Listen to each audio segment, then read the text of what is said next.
একটা চিপস কিনে দিলে একটা বাচ্চাকে, একজন ভদ্র মার্জিত ফ্যামিলির মানুষ তাদের বাচ্চাকে শিখায়, আব্বু আঙ্কেলকে থ্যাংক ইউ দাও, আঙ্কেল তোমাকে একটা চিপস কিনে দিছে।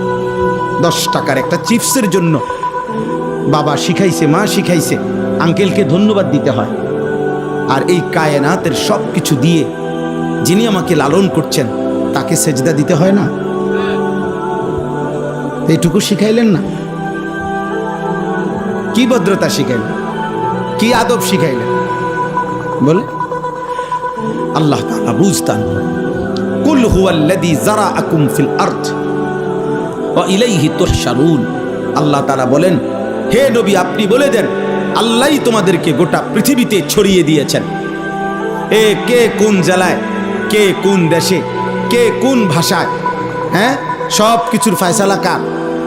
আমরা কেন কুমিল্লায়, তারা কেন রংপুর? আমরা কেন বাংলাদেশে, তারা কেন সৌদি আরবে? কার ফয়সালা? আল্লাহ।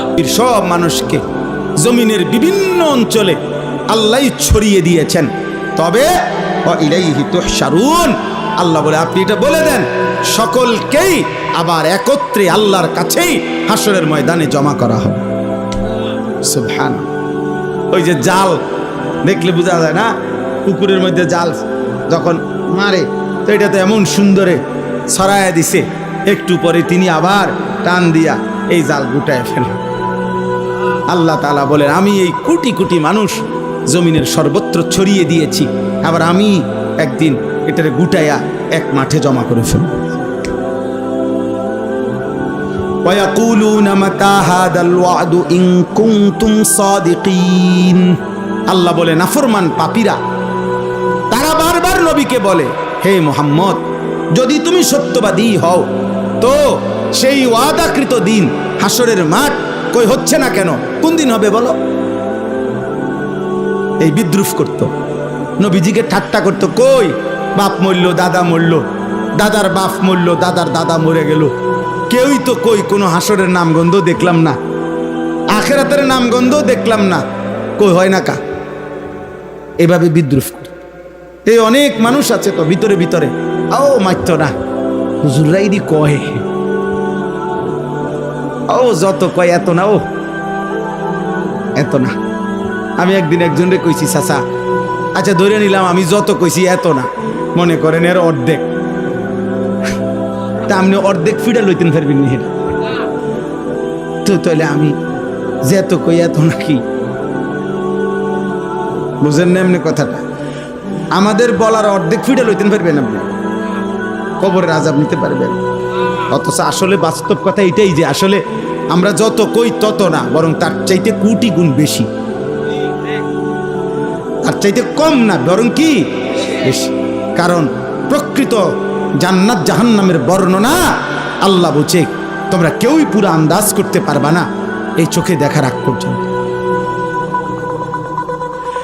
তাহলে আমরা সেই পূর্ণ বর্ণনা কই থেকে দেব? বরং তার চাইতে অনেক বেশি। তো এবার আল্লাহ বলেন, কুল আপনি বলেন, ইন্নামাল ইলমু, ওই ভাই দেখেন মাশাআল্লাহ এক টানা মোবাইলটা ধরে রাখছে, আল্লাহ পাক তাকে সাংঘাতিক ধৈর্য দান করছে। আল্লাহ তাআলা হ্যাঁ অনেকক্ষণ কঠিন ধৈর্য দিছে তাকে। হাত হয়তো ব্যথা করতে আছে, মাগার মোবাইল নামায়, কারণ 1 সেকেন্ড মোবাইল থেকে বিচ্ছিন্ন হওয়া মানে মরে যাওয়া। আহা বদনসিব, হায় দুর্ভাগা মুসলমান। কুল ইন্নামাল ইলমু ইনদাল্লাহ, আল্লাহ বলেন হে নবী আপনি বলেন নিশ্চয়ই কিয়ামতের পূর্ণ ইলম ঠিক ফু দিবে কোন দিন, হাসরের মাঠ হবে কোন দিন, সে সবটাই একমাত্র ইলম আল্লাহর নিকট। কার নিকট? ওয়া ইন্নামা আনা নাযীরুম মুবিন, আমি শুধু আল্লাহর পক্ষ থেকে স্পষ্ট ভয় প্রদর্শন করছি। আমার দায়িত্ব তোমাদেরকে বলা, তোমাদেরকে ভয় প্রদর্শন করা, আমি আমার দায়িত্ব আদায় করছি। আর প্রকৃত পক্ষে ঠিক কোন দিন ইসরাফিল ফু দিবে সেই ইলম কার কাছে? ফালাম্মা রাআউহু যুলফাতান সিআত ওয়ুজুহুল লাযীনা কাফারু ওয়া ক্বিলা হাদাল্লাযী কুনতুম বিহি তাদউন। আল্লাহ বলেন সত্যি সত্যি একদিন হঠাৎ যখন ইসরাফিল ফু দিবে আর হাসরের মাঠ কায়েম হবে, সবগুলো বেঈমান কাফের তাদের চেহারাটা হাসরের ময়দানকে যখন সত্যি সত্যি দেখবে তখন চেহারাটা কালো হয়ে যাবে, আর ফেরেশতারা বলবে, হে বেঈমান, এটাই সেই দিন যেদিন দুনিয়ায় অহংকার করে তুমি বারবার দাবি করতা হয় না কা, হয় না কা।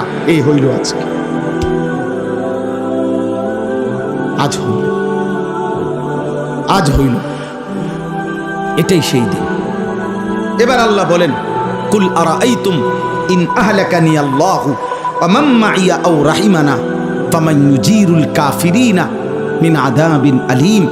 হে নবী আপনি বলেন, হে কাফেররা, নাফরমানরা, বেঈমানরা, শোনো, আমি নবী মুহাম্মদ আমাকে আর আমার অনুসারী সাহাবাদেরকে, ইমানদারদেরকে যদি আল্লাহ দয়া করে মাফ করে দেয়, জান্নাত দেয় অথবা আযাবও দেয়, তো আমারে যাই করে করুক, আমার অনুসারীদেরকে যাই করে করুক, কিন্তু নাফরমানার পাপের কারণে তোমাদেরকে আল্লাহর আযাব থেকে রক্ষা করবে কে সেটা বল। বুঝেন নাই কথাটা? আমার যা হয় হইব ধরে নিলাম, কিন্তু আপনি বাঁচবেন কেমনে? আপনি বাঁচবেন কেন? নাউজুবিল্লাহ, আপনি বাঁচবেন কেন? হ্যাঁ, দিয়া দেখবেন না দৌড় কারে কয়, দৌড় কারে কয় আব্বা কিভাবে দৌড় দেয়। আফসুস করবেন আর একদিন, আরে মুরকারে নিজে খাইতাম ভালো আছিল, আরে লাউ কদু নিজে খাইতাম রাইন্দা এটাই ভালো আছিল। আল্লাহ নাই, নামাজ নাই, সেজদা নাই, পাক নাফাক নাই, হালাল হারাম নাই, নারী পুরুষের অবাধ আড্ডা, গান বাদ্য ঢোল তবলা, এর ভিতরে দিয়ে বেহেস্ত। বাহ বাহ বাহ, বেহেস্ত আপনার আব্বার সম্পত্তি না। আস্তাগফিরুল্লাহ, আস্তাগফিরুল্লাহ। কুল হুয়ার রহমানু আমান্না বিহি ওয়া আলাইহি তাওয়াক্কালনা ফাসাতা'লামুনা মান হুয়া ফি যালালিম মুবিন। আল্লাহ বলেন, হে নবী আপনি বলে দেন, ওই মহান আল্লাহ, আমরা তার উপরে পূর্ণ ঈমান এনেছি, আল্লাহর উপরে ভরসা করে আছি। আর কসম বান্দা মনে রেখো, হে আমার নবীকে আল্লাহ বলছে, বলেন অচিরেই তোমরাও দেখবা, আমরাও দেখব হকের উপরে কে আছে আর গুমরাহির উপরে কে আছে। কুল আরাআইতুম ইন আসবাহা মাউকুম গাওরান ফামান ইয়াতিকুম বিমাইন মাঈন। আল্লাহ তাআলা বলেন, শেষ আল্লাহ তাআলা দুনিয়ার আরেকটা ছোট্ট উদাহরণ দিয়ে আল্লাহ এই সূরা শেষ করছে। আল্লাহ তাআলা বলেন, বান্দা হে নবী আপনি বলেন, আমি আল্লাহ যদি তোমাদেরকে প্রতিদিন যে পানি সারা পৃথিবীর তোমরা ব্যবহার করছো, তোমাদের নিত্য প্রয়োজনীয় প্রয়োজনে এই পানির যে লেয়ার, এই পানির যেই মাটির নিচে যেটুকু গভীরতার নিচে পানিটা থেকে, ওইখান থেকে প্রতিনিয়ত পানি উঠতেছে, আল্লাহ বলেন আমি যদি ওইটা ওইখানে না রাইখা একদিন যদি আমি জমিনের তলদেশে ওই পানিটা নিয়ে যাইগা, ওইটার লেয়ার, তো তোমাদের জন্য এই কোটি কোটি মানুষের একদিনের ব্যবহারের পানি বলন কই পাইবাই মজা।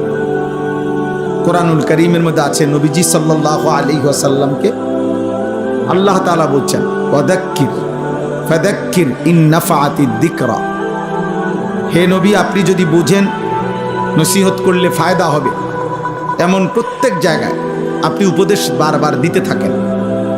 আর মনে রাখবেন, সায়াযাক্কারু মান ইয়াখশা, যার অন্তরে আল্লাহর ভয় আছে সে আপনার কথা থেকে উপদেশ গ্রহণ করবে। ওয়া ইয়াতাজান্নাবুহাল আশকা, আর প্রত্যেক বদনসিব দুর্ভাগা আপনার কথা থেকে, উপদেশ থেকে দূরে সরে থাকবে। তাহলে আল্লাহ তাআলা বলেন আপনি বলতে থাকবেন, যার দিলে আখিরাত আছে, আল্লাহর ভয় আছে, সে গ্রহণ করবে। আর দুর্ভাগা বদনসিব, আখিরাত যার দিলে নাই, সে তার থেকে দূরে সরে যাবে। আল্লাহ তাআলা কোরআনে আরো বলছে, ফাদাক্কির ইন্নামা আনতা মুদাক্কির। হে নবী আপনি বারবার উপদেশ দিতে থাকুন, নিশ্চয়ই আপনি উপদেশদাতা। লাস্তা আলাইহিম বিমুসাইতির, আপনি শাসক নন, আপনি তাদের মালিক নন। আপনি এ কথা বলার অধিকার রাখেন না যে যদি ইমান না আনো কল্লা ফালাই দেব, ফাঁসি দিয়ে দেব, জেল দিয়ে দেব। না, আপনি মালিক না, মালিক আমি আল্লাহ। ফয়সালা দেব আমি, উপদেশ দিবেন আপনি। আপনি শুধু বারবার উপদেশ দিতে থাকেন, ফয়সালা আমি আল্লাহর হাতে। তাহলে এই আয়াতের দ্বারাও এই কথা স্পষ্ট যে বারবার আল্লাহর কথা বলতে থাকা। আমার দরকার বলা, দাঈর দরকার বলা। কয়জন শুনলো, কে শুনলো? আজকে এত বছর ওয়াজ করেন, কই মানুষ নামাজি হইল কয়জন? আমনে গনেন, আমার গোনার দরকার কি? আমারে তো আল্লাহ গুনতে বলে নাই, আমারে গুনতে দায়িত্ব দেয় নাই, আমারে বলছে বলতে। শতভাগ দায়িত্ব নিয়ে আমানতের সাথে সবটুকু আন্তরিকতা নিয়ে বলা আমাদের জিম্মাদার। ইন আলাইকা ইল্লাল বালাগ, সব কোরআনের আয়াত। আল্লাহ বলেন বন্ধু আপনার দায়িত্ব আর কিছুই নয়, শুধুই শতভাগ পৌঁছিয়ে দেওয়া, পৌঁছিয়ে দাও, আপনি পৌঁছাবেন। ওমা আকসারুন নাস ওয়ালাউ হারাসতা বিমুমিনিন, আল্লাহ বলে নবী হাজার চাইলেও আপনি মনে রাখবেন অধিকাংশ লোক মুমিন হবে না। নবীজিকে আল্লাহ শুনাইছে নাফরমান থাকবে বেশি, বেহায়া, বেনামাজি, হারামখোর, আল্লাহর দুশমন থাকবে বেশি বেশি। মুমিন অল্পই হবে, আর ছদ্মবেশী মুসলিম পরিচয়ধারী অথচ মুনাফিক এটা বেশি হবে। তা আল্লাহ তাআলার ফয়সালা এটা, আল্লাহ তাআলার ফয়সালা। ওয়ালাকাদ ফাতান্নাল্লাযীনা মিন ক্বাবলিহিম, প্রত্যেক যুগের ঈমানদারকে আমি পরীক্ষা করেছি। ফালা ইয়ালামান্নাল্লাহুল্লাযীনা সাদাকু ওয়ালা ইয়ালামান্নাল কাযিবিন, আল্লাহ বলেন পরীক্ষা করে করে আমি জেনেছি ঈমানের দাবিতে সত্যবাদী কে, মিথ্যাবাদী কে, মিথ্যাবাদী কে। প্রত্যেক ওয়াক্ত নামাজের টাইম পরীক্ষা, প্রত্যেক রমজানের রোজা পরীক্ষা, প্রত্যেক সম্পদশালীর জন্য যাকাত দিচ্ছে কিনা, হজ করছে কিনা পরীক্ষা, প্রতিবার নারী সামনে আসলে পরীক্ষা, নজর নামায় না তাকায় থাকে, প্রত্যেকটা গুনার মুখে পরীক্ষা, গুনাহ করছে নাকি ছাড়ছে, প্রত্যেকটা আমলের মুখে পরীক্ষা, আমলটা করছে না ছেড়ে দিচ্ছে। আল্লাহ বলেন আমি সেই পরীক্ষা না করে কাউকে এমনি এমনি জান্নাত দেব না, এমনি এমনি দেব না। কোরআনুল কারীমের মধ্যে আছে বারবার আল্লাহ বলছেন জান্নাতি বান্দাকে আল্লাহ বলবেন জাযাআম বিমা কানু ইয়ামালুন, বান্দা এটা তোমার আমলের বিনিময়, তোমার নামাজের, তোমার সিজদার, তোমার জিকিরের, বন্দেগীর বিনিময়, তামাশা না। অতএব এটা জরুরি, আমরা হতাশ হই না কোনোদিনও, আল্লাহর কথা বলতে থাকা আমাদের দায়িত্ব। আল্লাহর ফয়সালাই ফয়সালা। ওয়ালা ইয়ানফাউকুম নুসহি ইন আরাদতু আন আনসাহা লাকুম ইন কানা আল্লাহু ইউরিদু আন ইউগবিয়াকুম।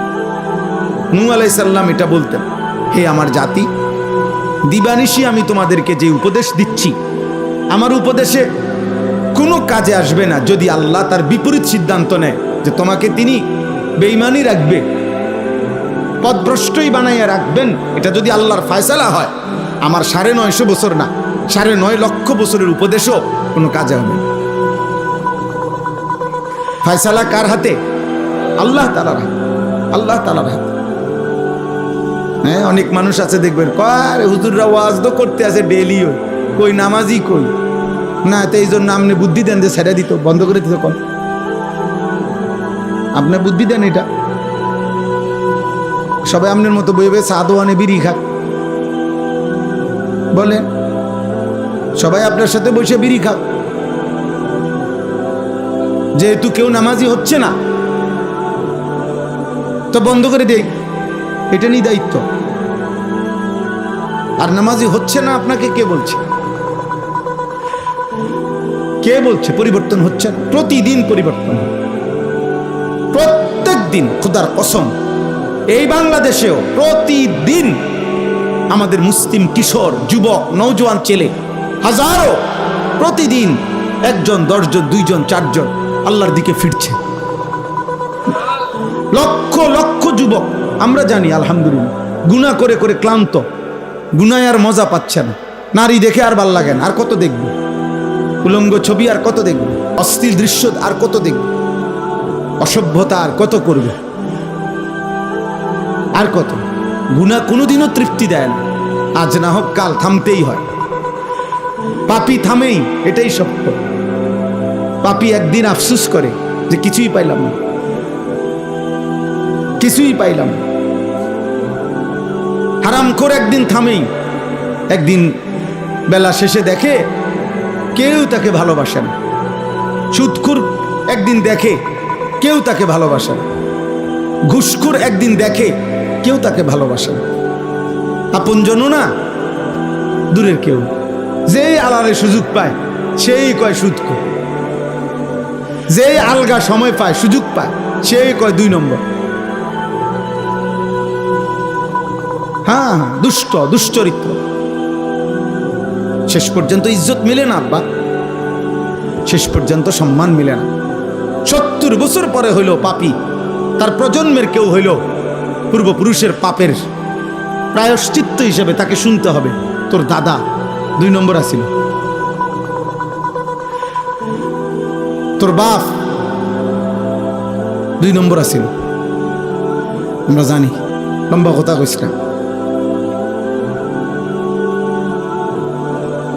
কোনো পাপী আখেরাত তো নাই, দুনিয়াতেও নাই, ইজ্জত মিলে না, এটাই সত্য।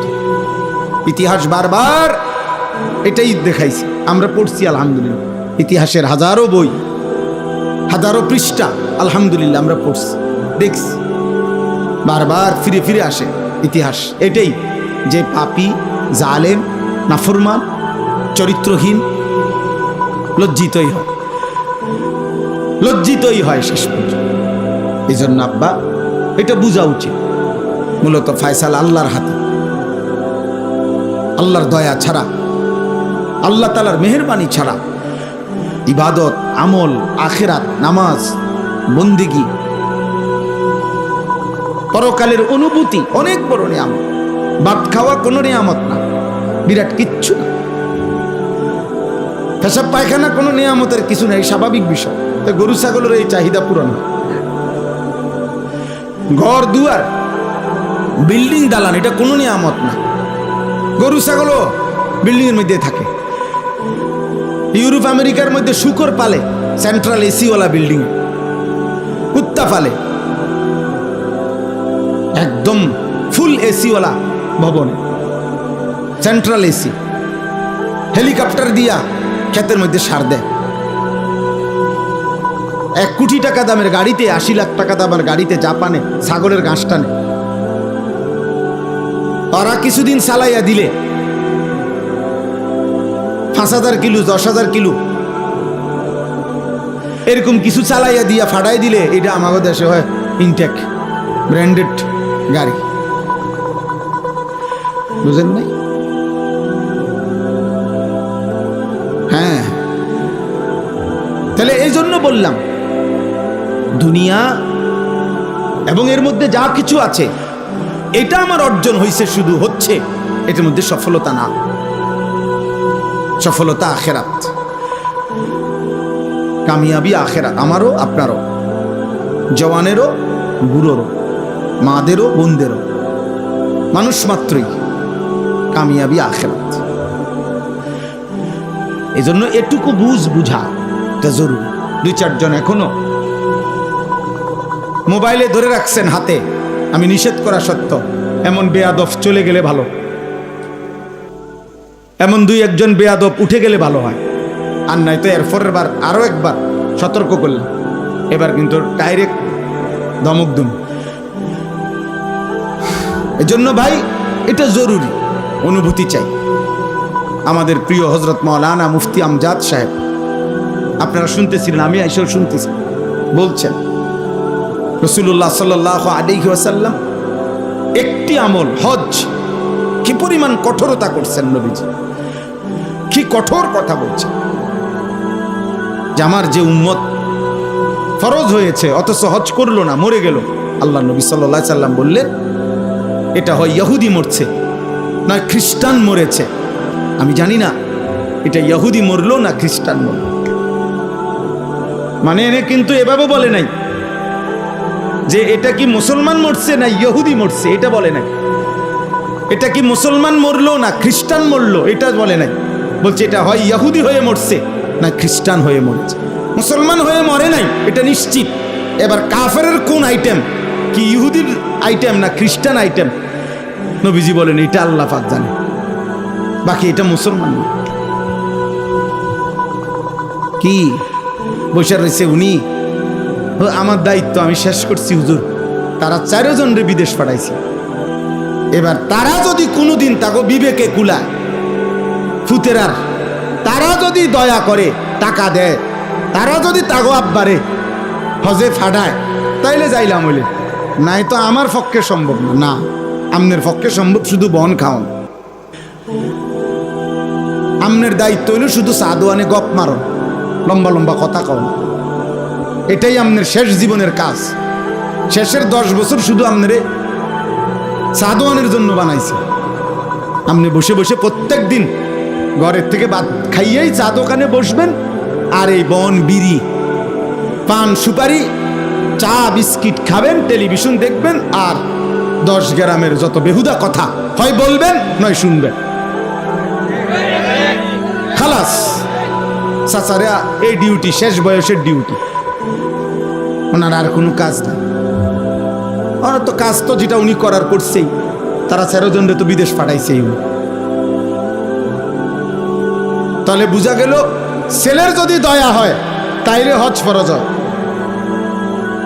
কথা বলে না, বুঝেন নাই আমার কথাটা? ছেলের দয়া হইলেনি হজ ফরজ হয়। তো এটাই তো বলছি হুজুর, এটাই তো বুঝাইতে চাইছে আমাদের কি পরিমাণ মুসলমানের উপরে হজ ফরজ। 12 লক্ষ টাকা করে 3 ফুটের লেগা 3 বার 36 লাখ টাকা ব্যবস্থা করছে উনি, কিন্তু আল্লাহর ঘরের জন্য উনি 6 লাখ টাকা ব্যবস্থা করার মতো হিম্মত কলিজায় ওনার নাই। কারণ এই হৃদয়ে যে আখেরাত নাই,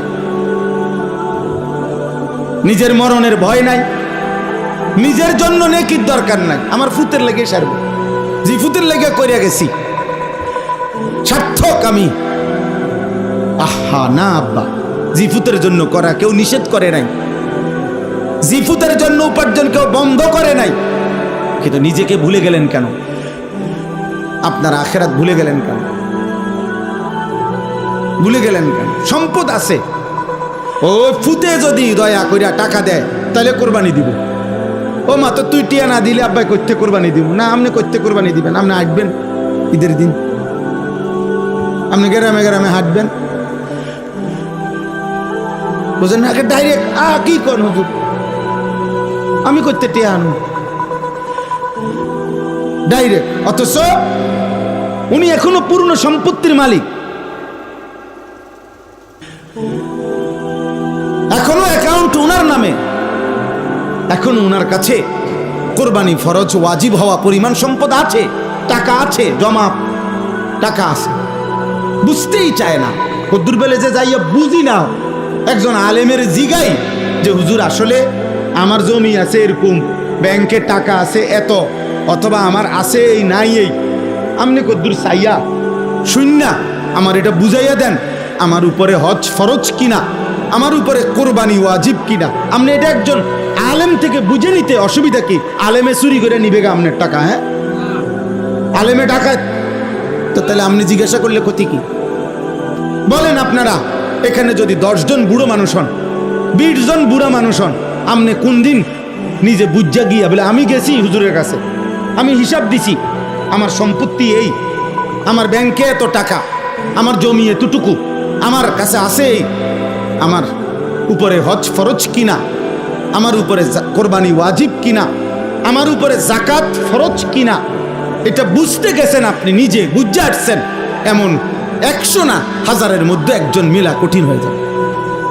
ওই মনে হইলে দেয়, মনে হইলে আমগো বাইত কোরবানি হয়েছে, আমগো ঘরে এক ঘরে কোরবানি হয়েছে শেষ।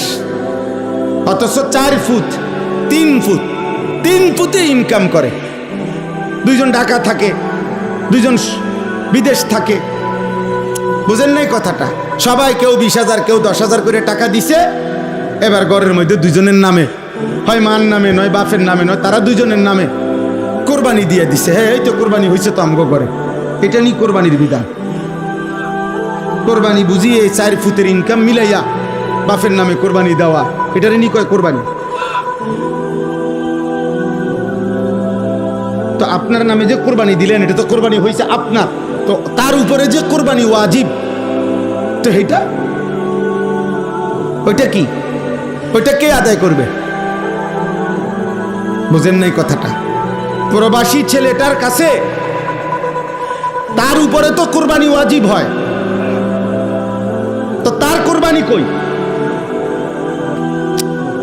বুঝেন নাই আমার কথাটা? বাবা মার নামে কোরবানি দিছে, বাবা মার পক্ষ থেকে ওনা করে টাকা পাঠাইছে, ভালো কথা। টাকা তো সে সারা বছরই পাঠায়, তো তুমি তোমার মা বাপের দিছো, তো তুমি দিবা না? মা বাবার হক হিসাবে তুমি মা বাবার খেদমত হিসাবে দিছো, তো তোমার কোরবানির টাকা কই? এই 30,000 দিয়ে দিছি, এডি মিলাইয়া দেন জবাই। আর আমরা ঘরে কোরবানি হইলে আমরা ঘরে বেডিতে একজন বাচ্চা হোক, কে খাইবে এত গোস্ত হুদা নষ্ট করে? কে খায় গোস্ত? গরুর গোস্ত খায় কয়জনে? এটার নাম নি কোরবানি? গরুর গোস্ত খায় কয়জনে? এ কথা চিন্তা করে নি আপনি কোরবানি দিলেন, এটা ইবাদত? এটা কি গোস্ত খাওয়া? এটা শরীয়তের আমল না। রাসূলুল্লাহ সাল্লাল্লাহু আলাইহি সাল্লাম বলছেন, যার উপরে কোরবানি ওয়াজিব অথচ সে কোরবানি করলো না, আল্লাহর কসম নবী বলছে সে যেন মুসলমানের ঈদগাহে না আসে, সে যেন মুসলমানদের সাথে নামাজ পড়তে না আসে। নিষেধ করছে, ফালা ইয়াকরাবান্না মুসাল্লানা। লক্ষ লক্ষ মহিলার উপরে কোরবানি ওয়াজিব, লাখ লাখ, বর্তমান সময়ের 99% মহিলার উপরে কোরবানি ওয়াজিব।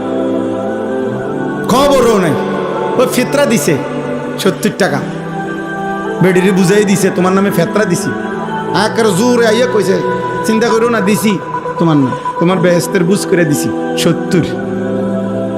70 টাকা দিয়া আল্লাহর রহমতে বেহেস্ত আশা করি হয়ে যাবে। বেহেস্তের দাম দিছে 70 টাকা, 110 টাকা, 110 টাকা ফেতরা দিছে। কি খামখেয়ালি কথা?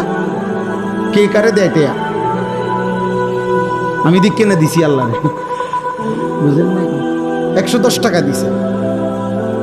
মসজিদের বারান্দা থাকতে চিৎকার দিয়া বলে, জোর বলে দিন মাইকে ফেতরা কত? 110।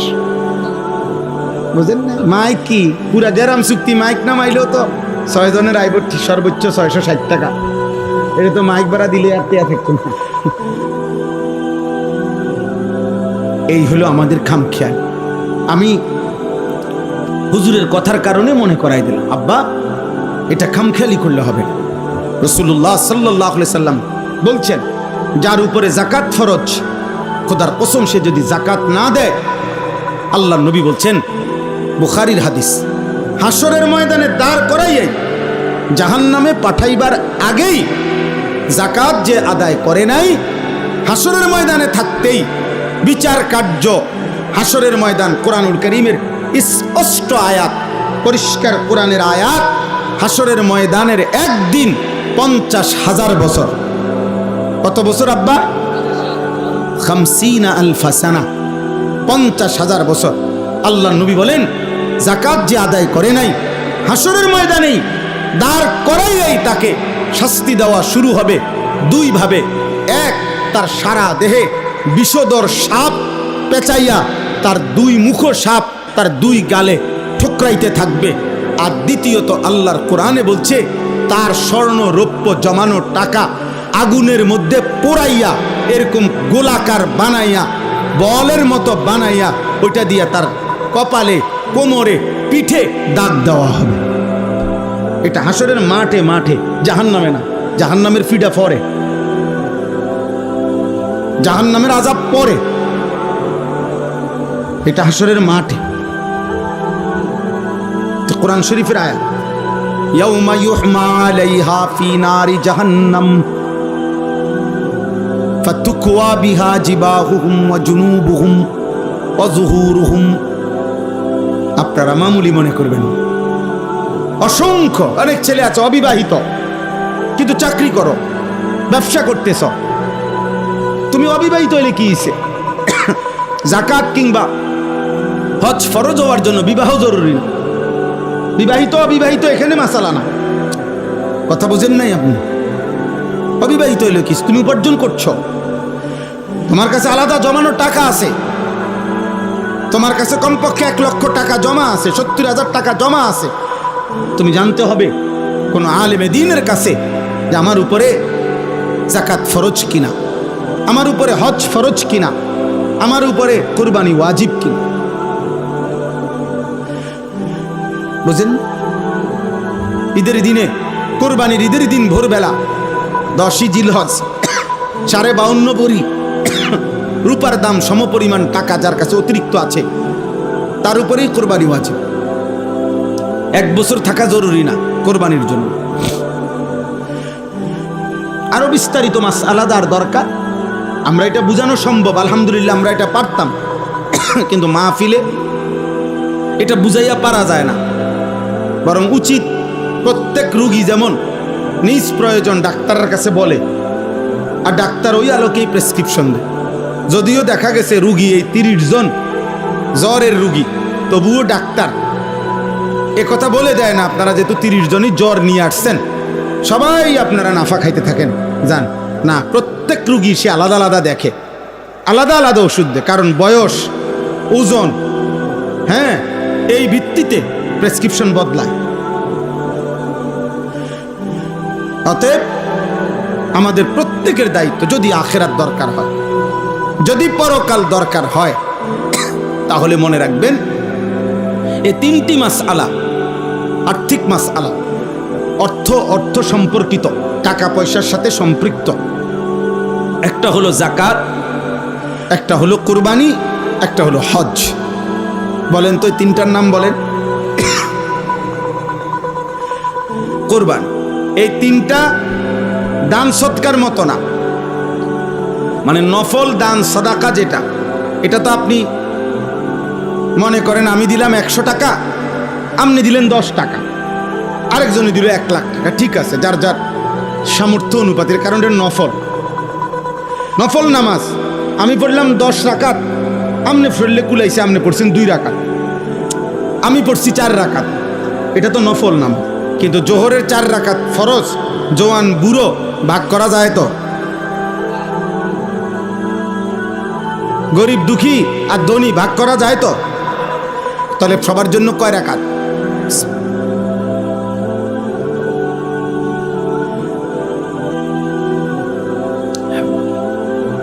এটা বুঝছেন কিনা? তাহলে যাকাত এটা ফরজ বিধান, হজ এটা ফরজ বিধান, কুরবানি এটা ওয়াজিব বিধান। খামখেয়ালি না, এটা করলে করলাম, করলাম, হইলে আল্লাহ দিলে তো করতাম, কার মন না চায়, এসব ফাঁকনা কথা কইেন না, এসব সিরা বিজাইনা কথা কইেন না। কারে কন আমি মস্কারি করেন? বুঝেন নাই কথাটা? মস্কারি করে এগুলা। আল্লাহ দিলে তো করতাম, কার মন না চায় আল্লাহর গরান না চাইতে? হ্যাঁ, জীবুতে তো ফিরেও চায় না। হ্যাঁ, জীবন যৌবন শেষ করে টেয়া দিয়া, কিছু সুদে, কিছু কিস্তিতে, কত কষ্ট করে টাকা পয়সা মিল করে আইস জীবুত মানুষ করছেন। সুদ দিয়ে বুঝি জীবুত মানুষ করে,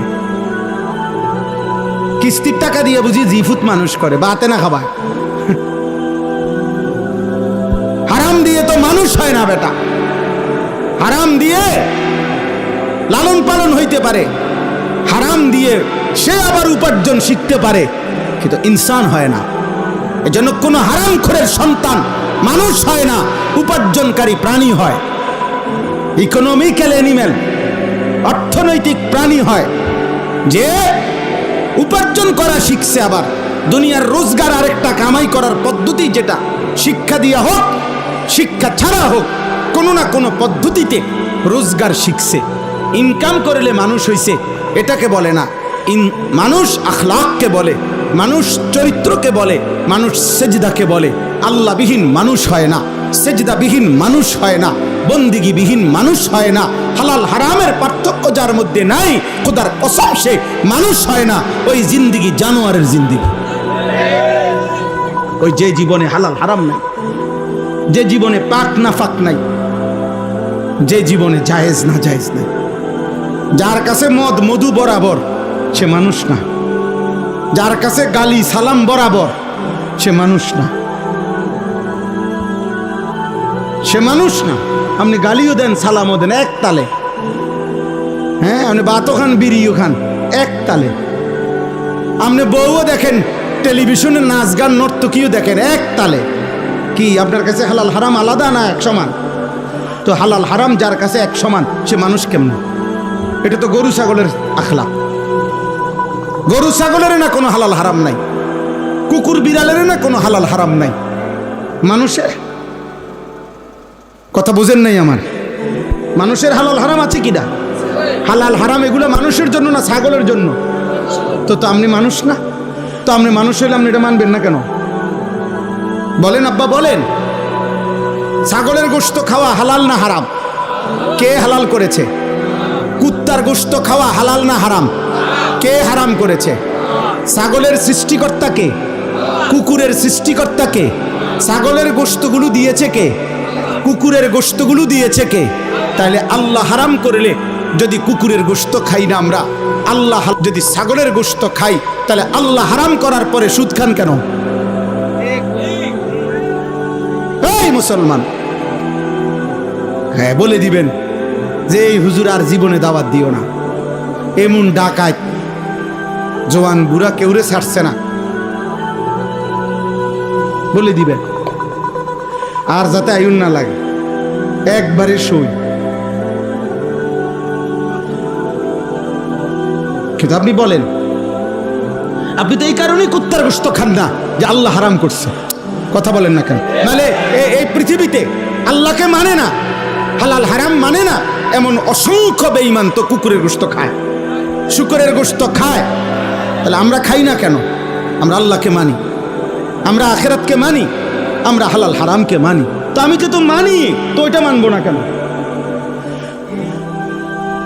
আমি তো মানতেই আছি, আমরা মানতেছি না আমরা, তো আমি কিছু মানবো কিছু মানবো না কেন? আফাতুমিনুনা বিবাযিল কিতাব ওয়া তাকফুরুনা বিবায। তোমাদের কি হলো বান্দা? আল্লাহ বলতেছে, তোমরা দেখি আমার কোরআনের কিছু মানতেছো, আবার কিছু নাফরমানি করছো কেন? কিছু নাফরমানি কর, তোমার প্রত্যেক চাহিদা পূরণের জন্য আমি তো ব্যবস্থা দিছি হালাল বৈধ। অতএব আজকে আপনাদের কাছে অনুরোধ করলাম, আব্বা জওয়ান ভাই, তোমাদের কাছে অনুরোধ, প্রিয় ভাই প্রিয় বাবা, পর্দার আড়ালের মা বোন, সবার জন্য আমাদের জরুরি আখিরাত নিয়ে ভাবা। আপনি আমি যেই কোনোভাবে আপনি বুঝেন বা না বুঝেন, খামখেয়ালি করেন আর মস্কারি করেন, টিটকারি করেন আর ইটকারি করেন, আপনি মরে যাবেন। বুঝেন কিংবা না বুঝেন, ঘুমে থাকেন কিংবা সজাগ থাকেন, অট্টালিকায় থাকেন আর কুড়ে ঘরে থাকেন, জীবনে কোনোদিন দুঃখ পান নাই, আপনিও মরবেন। জীবনে কোনোদিন সুখ পান নাই, আপনিও মরে যাবেন।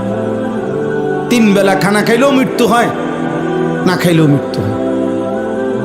হ্যাঁ, সুস্থ মানুষেরও মৌত হয়, অসুস্থ মানুষেরও মৃত্যু হয়। তাহলে যে সত্য নিশ্চিত আমাকে মরতে হবে, আমি সেখান থেকে চোখ বন্ধ করলেই এটা হবে না এমন না। কেউ যদি ঝড় তুফান হইতেছে আসে, যদি চোখ বন্ধ করে কয় না কোনো ঝড় তুফান হইতেছে না, ঝড় তুফান হইতেছে না, তুমি চোখ বন্ধ করে রাখছো, বেওকুফ, তুমি চোখে না খুলবা, তুমি চোখ খুললেই তো দেখবা কি হইতেছে, তুফান হইতেছে। তাইলে আমরা প্রত্যেকে, আমাদের আল্লাহ আমাদেরকে সৃষ্টি করেছেন, আমাদের সমস্ত অঙ্গ প্রত্যঙ্গ আল্লাহ দিয়েছেন, আমাদের বিবেক, আমাদের বুদ্ধি, আমাদের বোধ, আমাদের বিবেচনা, আমাদের আকল, আমাদের দিমাগ, আমাদের চোখ, আমাদের কান, আমাদের দেহ, আমাদের অন্তর, আমাদের প্রত্যেকটা সিদ্ধান্ত নেওয়ার ক্ষমতা, নড়া চড়া হাঁটা, সব কিছু কে দিয়েছেন? তো তাকে আমি ভুলবো কেন? আর তিনি আমার কি ক্ষতি করলেন? তিনি আমার লস কি করলেন? আমি আল্লাহর নাফরমানি কেন করব?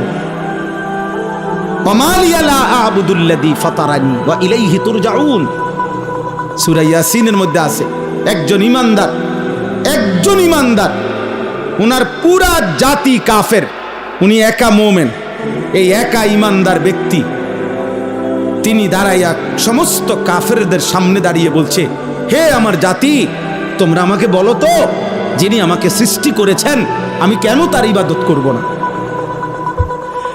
এবং বললেন, যার কাছে তোমাদের সকলকে আমাকে ফিরে যেতে হবে তার ইবাদত আমি কেন করব না? ওয়া লিয়া লা আ'বুদুল্লাযী ফাতারানী ওয়া ইলাইহি তুরজাউন, সূরা ইয়াসিনের আয়াত। আ'আত্তাখিযু মিন দুনিহি আলিহাতান ইন ইউরিদনির রাহমানু বিদুররিন লা তুগনি আন্নী শাফাআতুহুম শাইআন ওয়া লা ইউনকিদুন।